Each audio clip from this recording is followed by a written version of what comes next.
Bonjour, ravi de vous retrouver dans ce lieu somptueux de nature où je vais vous parler des esprits de la nature.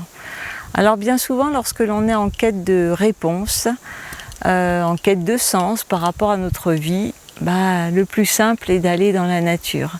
Et c'est souvent la meilleure chose à faire pour sortir de cette espèce de méandre, pour arrêter de tourner en rond dans cette espèce de labyrinthe de notre pensée rationnelle qui la plupart du temps nous mène nulle part. Lorsque l'on est dans la nature, en silence, à ce moment-là, c'est tout l'univers, toute la création, le créateur, Dieu, le grand esprit, qui va s'adresser à nous à travers un caillou, un arbre, un nuage, le chant d'un oiseau, un insecte, un élément de cette nature. Et à ce moment-là, si on est dans cet état de silence, on perçoit le message. D'autant que lorsque cela arrive, un arbre qui craque à un moment particulier, un papillon qui vient se poser sur notre bras à un moment particulier, un chant d'oiseau qui semble ponctuer une pensée ou une parole, etc.,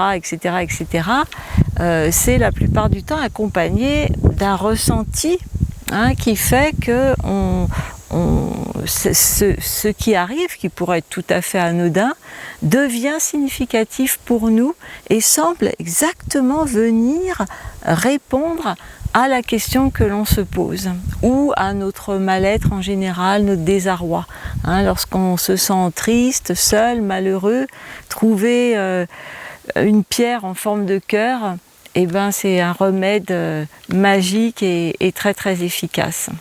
Et puis se laisser appeler par un arbre, l'enlacer et puis s'apercevoir que comme télépathiquement, cet arbre commence à nous parler.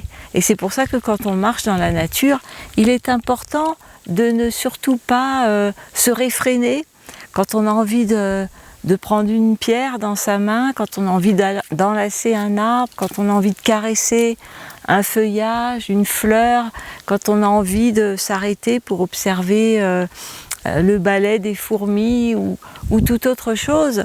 Il faut le faire. Il faut le faire parce que c'est le message qui est en train de se manifester. Donc l'avantage avec les esprits de la nature, c'est qu'ils sont partout autour de nous, ils sont là, accessibles et la plupart du temps complètement disponibles, ils ne demandent que ça de nous aider.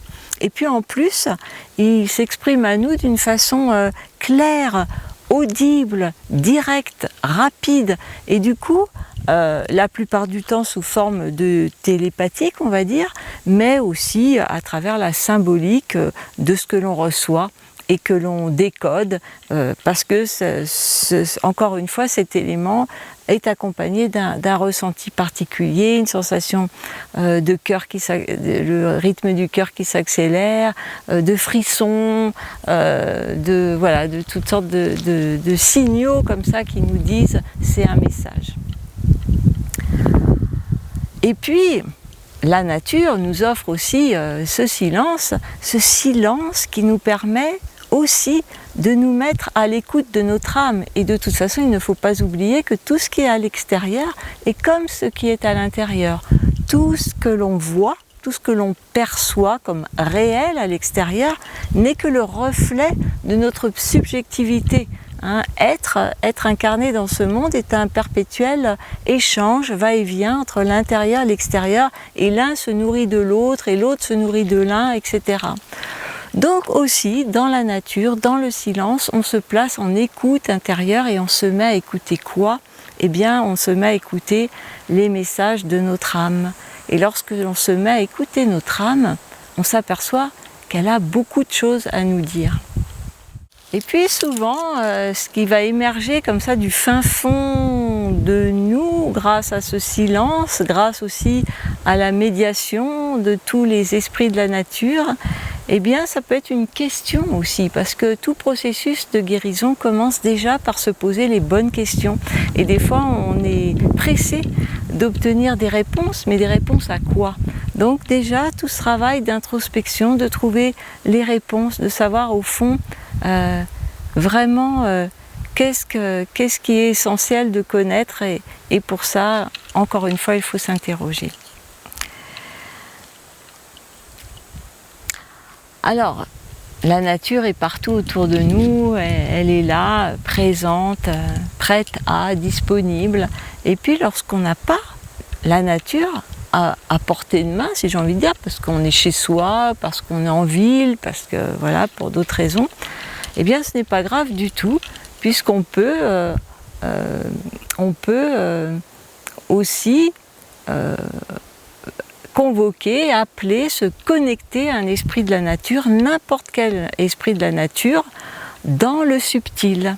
Alors, par exemple, en voyage chamanique, en état modifié de conscience d'une façon ou d'une autre. Et ça marche tout aussi bien. Et là, à ce moment-là, on va se connecter aux esprits du monde du milieu, mais pas en prise directe, dans le subtil. Le monde du milieu, c'est le monde dans lequel nous vivons, et ce monde du milieu, il a la caractéristique unique d'être dual, c'est-à-dire qu'il est à la fois physique, visible, tangible, matériel, et puis il est à la fois intangible, invisible, spirituel. Et nous, en tant qu'êtres humains, nous sommes, à l'image de ce monde dans lequel nous sommes immergés, des êtres duals qui avons à la fois une réalité physique et puis aussi une dimension, une réalité spirituelle supérieure. Donc ça veut dire que nous sommes tout à fait capables aussi bien d'admirer, de toucher, d'enlacer un arbre, que de nous relier à lui dans le subtil, esprit à esprit, et de communiquer avec lui. Alors je vous propose d'essayer avec un peu de tambour. Vous allez imaginer qu'un arbre que vous connaissez, ou même un arbre que vous ne connaissez pas, ou un bouquet de fleurs que vous avez eu, un caillou que vous avez ramassé, une pierre dite semi-précieuse que vous avez chez vous, votre cristal de roche, ou un animal aussi, n'importe quel esprit, ça peut être la mer, un lac, etc.